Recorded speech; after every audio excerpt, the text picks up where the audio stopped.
Hello. हाँ बोला। कैसन बानी जी रउआ? हम तो बड़े मजे में बाही, तू कैसन बाड़ू? अब हम का बताई? बोला का बात है? राउर घर के ना शासन हमरा से सहात नहीं खे। अरे तो दुई बात सही के पड़ी रहा ना। कितना सही बतावा? का दिक्कत है? हर बतिए तो वैसे ही सब बोला तक का सही बोला बोला। अरे तो थोड़ा घर परिवार का परानी हूँ ना, बाहरी तो ना बोलते हूँ ना। अच्छा दुई बात सही के पड़ल रहा। इहे हालत रही ना तब बहरियों के बोले में टाइम ना लगी। अरे ना ना ना ना, बहरी कैसे बोली? माई बाप अपन हो ना। सुनो सुनावा। सास तो सहत जिया मोर जरी गए रजहू अलह गए रहबे ना।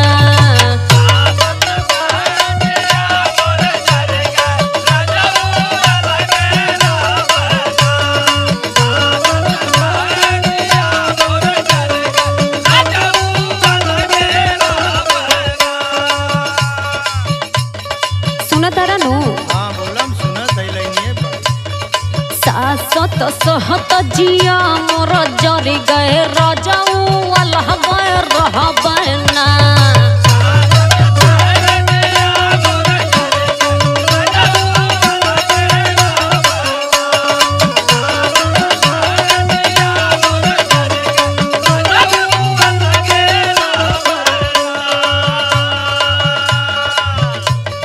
रजाऊ अलह गए रहबे ना।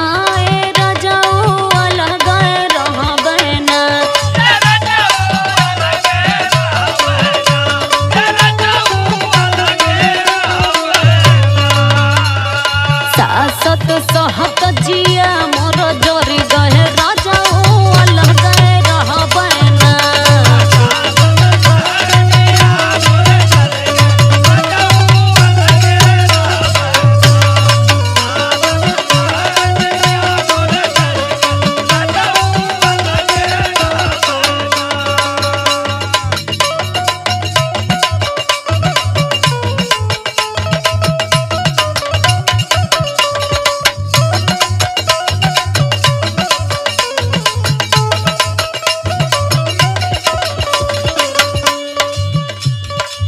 सुनो। हाँ बोला। सुना था।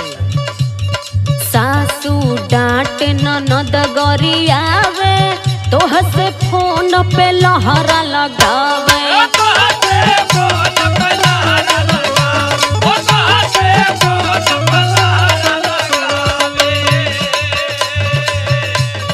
सासू डांट ननद गरियावे तोह से फोन पे लहरा लगावे।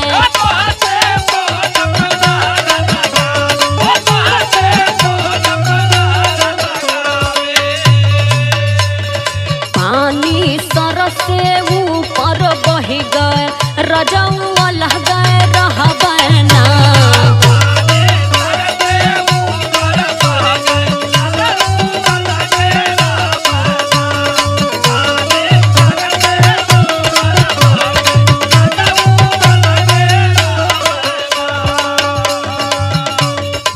सुना। सुनावा। अलगे रह के कितना परिवार बर्बाद हो गए, तुम्हें कुछ कल्पना बा?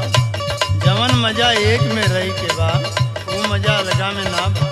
ठीक बा रहुआ लेकिन समझा दी इन लोगन के। हाँ हम समझा देव, लेकिन और सुनावा।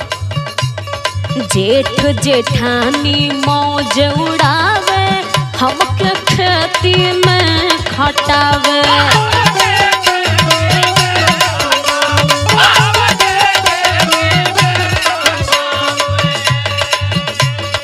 जेठ जेठानी मौज उड़ावे हमके खेती में खटवावे।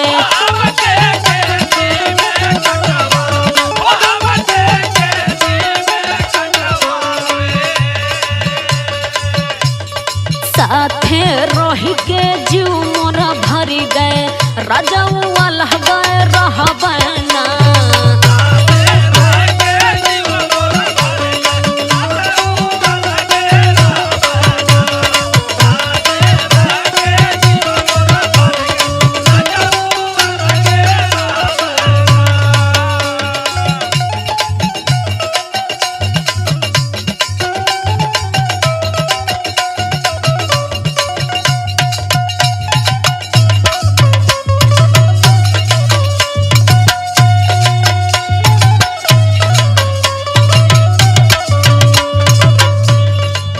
ए जी, बोला। अरे ये मतलब का दुनिया बाजी। हाँ तो सबके पता बा, लेकिन घर परिवार संसार भी कुछ होला ना। हाँ ठीक बा, रउआ जोगावत आनी न। हाँ तो जोगा ले चला। ठीक बा, एक दिन उन्हीं लोग के मुँह से सुनबा कि अलगे हो जा, जब एकदम मन भर खटवा ली है तब। अरे वो बड़ा लोग भैया भाभी हैं ना, जैसे चलिए पीछे पीछे चले। ठीक बा, सुनो। सुनावा। हौवे मतलब के यही दुनिया, जे पी सुनिल कहत बचनिया।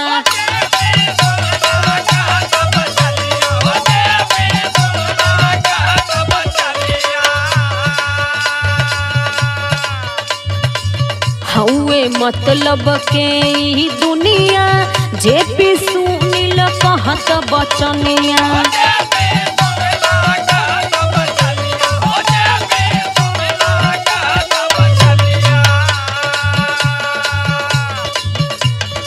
अस परिवार में दिल मोरा फट गए, राजा अलग गए रहबना।